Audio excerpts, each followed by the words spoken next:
Jennie 副將大揭密8800萬主將背後的真實女孩生活。在 K-pop 圈中，近期出現一股副將文化熱潮，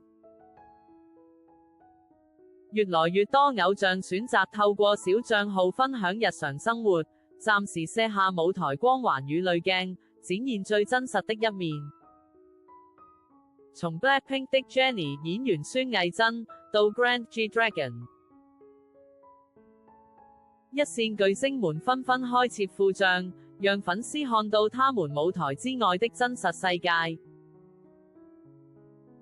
Blackpink 成員 Jennie 的小帳 Let's Your Nini 在出道3週年時啟用，帳號名稱在法文中意為 Nini 的眼睛，自我介紹寫着 A story that I witnessed， 我親眼見到的一件事。帳號內容以他親自拍攝的影像為主，涵蓋街景、花草、光影，甚至是模糊的快門瞬間。雖然構圖自由隨性，但每一張照片都充滿 Jennie 的個人風格與視覺。相較於主將擁有8800多萬粉絲追蹤、滿滿高訂與代言形象的人間香愛兒 Jennie， 小帳中的她更像是一位隨性拍照的普通女孩。這樣的真實感，反而讓她的小帳更具吸引力。粉絲透過這個小帳，看見了舞台之外最自然、最放鬆的 Jennie， 或許是一朵街角的花草，或許是一道光影灑落的街道，每一張照片都呈現了她不為人知的生活細節。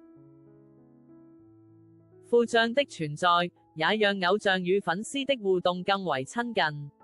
Jennie 的小帳雖然粉絲數量遠不及主將，但449萬的追蹤數已足以證明其魅力。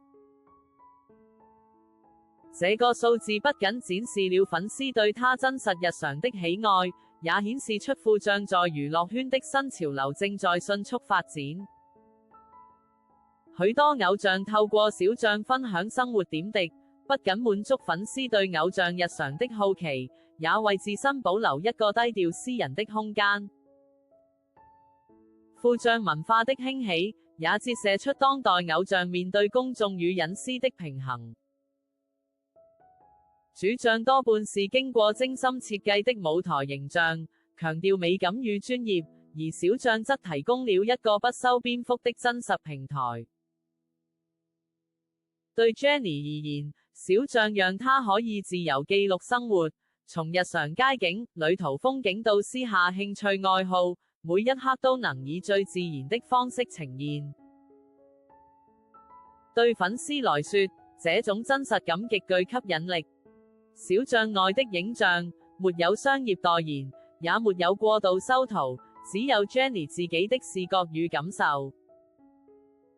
正因如此，許多粉絲認為，小帳反而比主帳更能觸動人心。這種舞台之外的 Jennie 形象，讓粉絲能夠更貼近偶像，也成為社群媒體中熱門的追蹤趨勢。總結而言，Jennie 的小帳不僅展示了偶像真實生活的一面，也引領了 K-pop 圈副將文化的新潮流。透過這個小帳，粉絲得以一窺偶像的生活細節，而 Jennie 也在副帳中保留了屬於自己的私人空間，展現了舞台之外最放鬆、最自然的一面。副將文化的流行，無疑讓粉絲與偶像的距離更近，也讓 K-pop 的社群互動增添了更多人情味與趣味。